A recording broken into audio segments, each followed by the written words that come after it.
दिखाओ मीडिया गोदी मीडिया। ये आप बोलते होंगे, मैं नहीं बोलता। तो आप सब इस्तेमाल, आप असंवैधानिक सब इस्तेमाल करें। आप पत्रकार हैं, अरे आप पहले पत्रकारिता सीखिए। माइक जब सवाल करिए तो अपने तरफ लीजिए। अरे पत्रकारिता में 25 सालों की मुझे पत्रकारिता करते हैं। तो यहाँ भी जो जातिवादी लोग हैं, मनुवादी लोग हैं, वो संविधान का फायदा उठाते हैं अपने लिए, लेकिन दूसरे को संविधान का लाभ नहीं लेने देते हैं। संविधान जब बदला जाएगा तो उसके खिलाफ सड़कों पर उतरेंगे। बाबा साहब ने तो एक बात कही थी, अब जो संविधान मैंने लिखा है वो एक मजदूर बन के लिखा है, और इस संविधान में कहा है बाबा साहब ने, कहा बोला है? आप बताइए ना, किस कंस्टिट्यूएंट असेंबली में बोला है? आप मुझे तथ्य दीजिए, ऐसे मत बोलिए।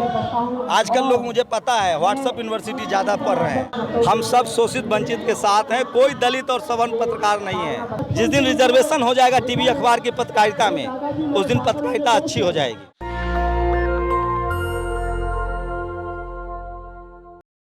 मिस्टर शंभू, कितने टाइम से आप बहुजन समाज की सेवा में जुड़े हुए हैं? जैसे अभी आप यहाँ पे एक प्रोग्राम था। मैं तो पैदा ही बहुजन समाज में हुआ हूँ। मैं सेवा की बात कर रहा हूँ, पैदा तो मैं भी हुआ हूँ। तो पैदा हुआ हूँ, जब से होश संभाला है तब से बहुजन फूले पेरियार अम्बेडकर को पढ़ रहा हूँ।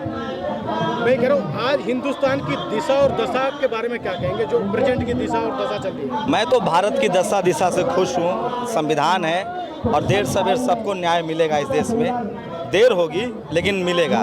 जिस दिन इस देश में संविधान पूरी तरह से लागू हुआ, हम फिर से सोने की चिड़िया बनेंगे। बात आप संविधान की कर रहे हैं, मैं दिशा और दशा की बात कर रहा हूँ। आज प्रेजेंट में जो माहौल चल रहा है अपने देश में, उसे भारत कह लो या इंडिया कह लो या हिंदुस्तान कह लो। नहीं, मैं भारत कहता हूँ, इंडिया ही कहता हूँ, हिंदुस्तान नहीं कहता। जो मर्जी आपको जो पसंद हो वो कह। ऐसा होता नहीं ना, आपकी जो मर्जी हो थोड़ी चेकोस्लोवाकिया थोड़ी बोल देंगे। मेरे कहने से थोड़ी बताएं। आपके पसंद से भी नहीं होगा ना। किसी देश का नाम होता है, आपके पसंद से नाम थोड़ी ना बदल जाएगा सर। मैं अपनी भारत का नाम इंडिया है या भारत है? That is India, that is Bharat. मैं संविधान मानने वाला आदमी हूँ। आप अपनी मर्जी से कुछ भी कहें, मैं बहुत संवैधानिक आदमी हूँ। भारत के संविधान में लिखा हुआ है India that is Bharat, Bharat that is India. तो मैं वही पूछ रहा हूँ, उसकी दिशा और दिशा के बारे में क्या कहना है? तो मैं बता तो रहा हूँ कि मैं बहुत खुश हूँ भारत से। भारत में संविधान लागू हुए 75 साल हुआ। जैसे जैसे संविधान पूरी तरह से लागू हो जाएगा, संवैधानिक पदों पर ट्रांसपेरेंसी आएगी। भारत की स्थिति इससे पहले कभी अच्छी नहीं थी, आज बहुत अच्छी स्थिति में है और आगे और अच्छी स्थिति आएगी। सर, क्या वजह 75 साल होने के बावजूद भी संविधान पूरी तरीके से उतना कारगर नहीं है जितना होना चाहिए? आपको किसने कहा संविधान कारगर नहीं है? संविधान इतना कारगर है कि एक लागू जब तक होगा। संविधान का, देखिए, संविधान कानून बना हुआ है। आपको हमने घर का मुखिया बना दिया, अब आप अपने घर के लोगों से भेदभाव करने लगे तो आपकी गलती है ना। जैसे आपके पिताजी हैं, आपके घर के मुखिया हैं, आप 4 भाई बहन हैं, आपके पिताजी बेटा को ज्यादा दूध दे रहे हैं, बेटी को कम दे रहे हैं, तो ये तो गलत है ना। तो यहाँ भी जो जातिवादी लोग हैं, मनुवादी लोग हैं, वो संविधान का फायदा उठाते हैं अपने लिए, लेकिन दूसरे को संविधान का लाभ नहीं लेने देते हैं। तो ये सब चीजें धीरे धीरे जब ठीक हो जाएगी तो भारत और मजबूत होगा। कितना समय लगेगा पूरी तरीके अब ये मैं तो नहीं बता सकता। मुझे प्रधानमंत्री बना दीजिए, कोशिश करूंगा जल्दी इम्प्लीमेंट कर दूं। मैं ये पूछना चाह रहा हूँ, जो आज बहुजन समाज के लोगों की जो स्थिति है उससे संतुष्ट है? नहीं, मैं संतुष्ट नहीं हूँ बहुजन समाज के स्थिति। मैं चाहता हूँ कि जो स्कूल के दरवाजे हैं, जो हायर एजुकेशन है, कॉलेज यूनिवर्सिटी और बने, सरकारी संपत्ति और बनाई जाए, सरकारी कॉलेज, सरकारी अस्पताल, सरकारी यूनिवर्सिटी और हो, निजी सेक्टर में आरक्षण हो, media, judiciary, college university, collegium system खत्म हो, हाई कोर्ट, सुप्रीम कोर्ट में बहुजन समाज के जज बनने के रास्ते साफ हों। मेरी तो बहुत सारी इच्छाएं हैं। बहुजन समाज तो ये कह रहा है संविधान बदला जा रहा है। मुझे नहीं पता, संविधान जब बदला जाएगा तो उसके खिलाफ सड़कों पर उतरेंगे। बाबा साहब ने तो एक बात कही थी, अब जो संविधान मैंने लिखा है वो एक मजदूर बन के लिखा है, और इस संविधान में कहाँ कहा है बाबा साहब ने? कहाँ कहा है बाबा साहब ने? आपको कंस्टिट्यूएंट असेंबली का भाषण सुना है आपने? कुछ भी अपने मन से मत बोलिए। कहाँ लिखा है बाबा साहब ने बोला है कि मैं मजदूर बन के संविधान लिखा हूँ? अगर ये बात आप साबित कर देंगे कहीं से भी, कंस्टिट्यूएंट असेंबली के मैंने पूरे भाषण पढ़े हैं, पूरा डिबेट पढ़ा है मैंने। एक मजदूर, अगर एक जगह मजदूर उन्होंने कहा कि मैं मजदूर हूँ तो मैं पत्रकारिता छोड़ दूंगा। जिम्मेदारी दी गई। अरे आप मजदूर बोले अभी, अगर जो शब्द उन्होंने कहा कि इस संविधान को जब मैंने लिखा है, कुछ ऐसी बातें हैं जो मुझे पसंद नहीं है, वो मुझे इसमें मेंशन करनी पड़ी। कहाँ बोला है? आप बताइए ना, किस कंस्टिट्यूएंट असेंबली में बोला है? आप मुझे तथ्य दीजिए, ऐसे मत बोलिए।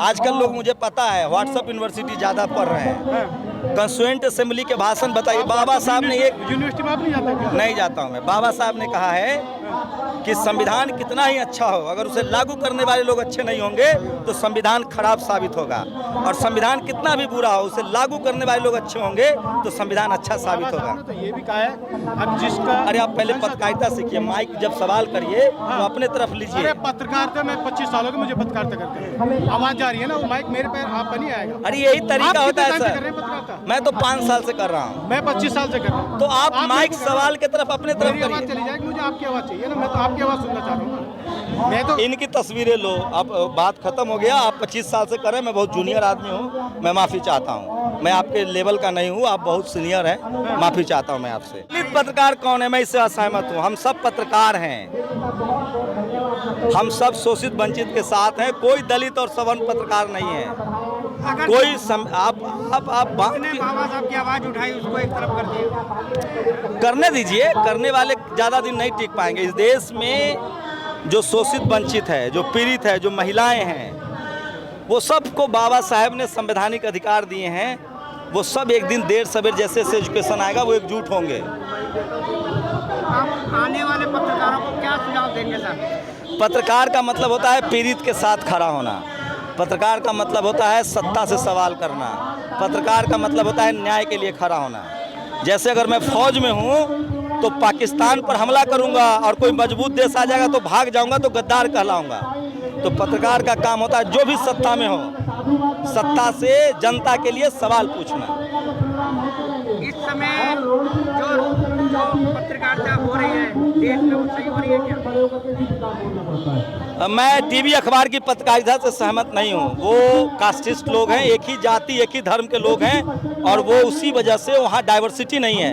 जिस दिन रिजर्वेशन हो जाएगा टीवी अखबार की पत्रकारिता में, उस दिन पत्रकारिता अच्छी हो जाएगी। जो नेशनल चैनलों को आज बोलते हैं गोदी मीडिया, बिकाऊ मीडिया, कौन नेशनल चैनल है ये पहले तो मुझे बताइए। मैं तो कोबरा न्यूज़। हम किसी को नेशनल और इंटरनेशनल और लोकल नहीं मानते। आज के समय में डिजिटल मीडिया ने ग्लोबल कर दिया है। आप चलो जो भी पत्रकारों को बोलते हैं, चैनलों को बोलते हैं बिकाऊ मीडिया, मीडिया, गोदी मीडिया, ये आप बोलते होंगे, मैं नहीं बोलता हूँ। आपका शब्द गाल, आप असंवैधानिक शब्द बोल, तो लोग का मैंने टेंडर ले रखा है क्या? आप बोल रहे हैं, आप शब्द बोल रहे हैं। मैं भाषण दूंगा ना, मैं आपसे पूछ के भाषण दूंगा। मैं कह रहा हूं आप लोगों के बीच में है ना, चलिए आप, तो आप शब्द इस्तेमाल, आप असंवैधानिक शब्द इस्तेमाल करें। आप पत्रकार हैं। नहीं, सब कुछ आप ही नहीं सीखा। अरे आप ही शब्द बोले हैं भाई, हम तो ऐसा शब्द नहीं बोलते हैं। आप कह रहे हैं मैं लोगों की बात नहीं करूंगा, आप लोगों के बीच। अरे आप शब्द बोल रहे हैं, ये संवैधानिक शब्द है। आप असंवैधानिक बात बोल शब्द बोल रहे हैं। मैं तो उन लोगों की बात। अरे आपके मुंह से मैंने सुना है। लोग कहाँ बोल रहे हैं? लोग को बुलवाइए। आप अपनी बात लोगों के मुंह में डाल रहे हैं। नेशनल दस्तक की आपसे गुजारिश है कि अगर इसको बचाना चाहते हैं तो नेशनल दस्तक को सब्सक्राइब करने के लिए रेड कलर के सब्सक्राइब बटन को दबाएं, फिर बेल आइकन की घंटी दबाएं। नेशनल दस्तक को बचाने के लिए बहुत जरूरी है कि हर खबर को शेयर करें, लाइक करें, कमेंट जरूर करें।